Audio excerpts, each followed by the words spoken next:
گناہ چھوڑنا آسان نہیں ہوتا، مگر جو چھوڑ دیتا ہے وہ سکون پا جاتا ہے۔ ہر دن کوشش کیا کریں اپنی زندگی سے ایک گناہ کو کم کرنے کی۔ گناہوں کا بوجھ بعض اوقات اتنا بڑھ جاتا ہے کہ وہ ہماری زندگیوں میں مختلف بیماریوں، پریشانیوں اور تکلیفوں کی صورت میں نکلنے لگتے ہیں۔ آئیں آج مل کر عہد کرتے ہیں، ہم اپنی زندگی سے گناہ کو کم کریں گے۔ اللہ کے لیے کیا گیا صبر ضائع نہیں جاتا، اور صبر تو ہوتا ہی وہی ہے جو صدمے کی پہلی چوٹ پر کیا جائے۔ خاموشی کے ساتھ اللہ سے دعا مانگتے رہنا اور صبر کرتے رہنا ہی اللہ کی پسندیدہ بندوں کی نشانی ہے۔ کبھی نہ کبھی یا کہیں نہ کہیں ہم اپنی امیدیں دنیا والوں سے جوڑ لیتے ہیں، پھر مایوس ہوتے ہیں، جبکہ ہماری امیدوں کا مرکز صرف اللہ ہونا چاہیے۔ ہمیں یہ یقین ہونا چاہیے کہ اس کے اختیارات لامحدود ہیں۔ زمین والے کچھ بھی کہیں، حکم اللہ کا چلتا ہے، وہی ہوتا ہے جو منظور رب ہوتا ہے۔ تھکن تو ہوگی جب تم اسے قبول نہیں کر رہے جس کا رخ تمہاری طرف ہے، اور بھاگ اس کے پیچھے رہے ہو جس کی پشت تمہاری طرف ہے۔ یاد رکھو کہ جو تمہاری طرف آتا ہے وہ در حقیقت بھیجا ہوا ہوتا ہے، اور جو تم سے دور جاتا ہے وہ تم سے ہٹایا گیا ہوتا ہے، بس تم اس کو قبول نہیں کر پاتے۔ جب شیطان یہ دیکھتا ہے کہ تم اللہ کی اطاعت پر مستقبل مزاجی پر ہو تو وہ تمہارے پیچھے پڑ جاتا ہے۔ پھر جب تم برابر اس کی اطاعت پر ڈٹے رہتے ہو تو وہ مایوس ہو کر چھوڑ دیتا ہے۔ لیکن اگر وہ تمہیں کبھی ایسے اور کبھی ویسے کرتے دیکھتا ہے، یعنی تمہیں غیر مستقبل مزاج دیکھتا ہے، تو وہ تمہارے بارے میں دلچسپی لینے لگتا ہے۔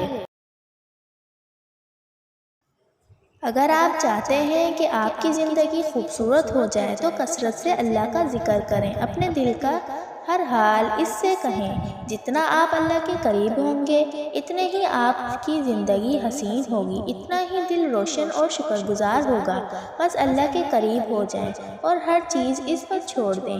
وہ رب نہ صرف آپ کی دنیا سنوار دے گا بلکہ آخرت بھی سنوار دے گا۔ بس اللہ سے اپنا رشتہ مضبوط رکھیں۔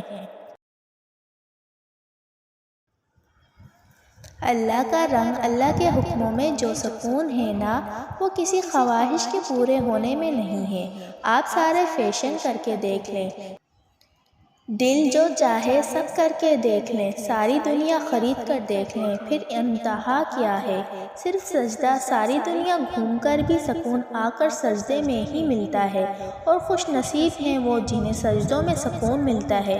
یہ دنیا مکڑی کے جالے کی طرح ہے، اس کا مزہ تب ہی ہے جب اللہ کا حکم زندگی میں ہے۔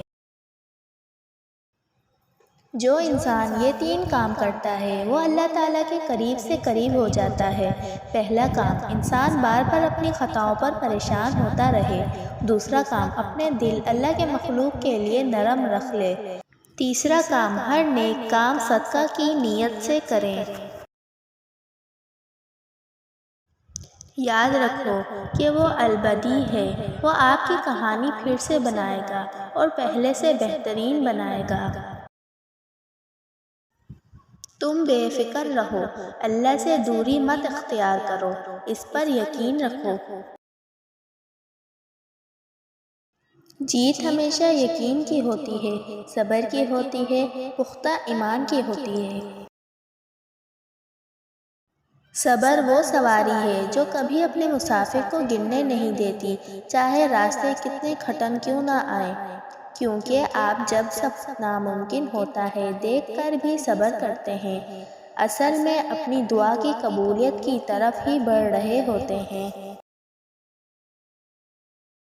پہلی بار زندگی مجھے اس وقت مشکل لگی جب میں نے جانا کہ جس بات پر رونا آ رہا ہو، اس بات پر دوسروں کے سامنے ہمیشہ مسکرانا۔ تم کسی بھی انسان کو برا سمجھو، شاید وہ ویسا نہ ہو جس طرح تم سمجھتے ہو۔ حقیقی علم تو رب العالمین کے پاس ہے اور تم لا علم ہو۔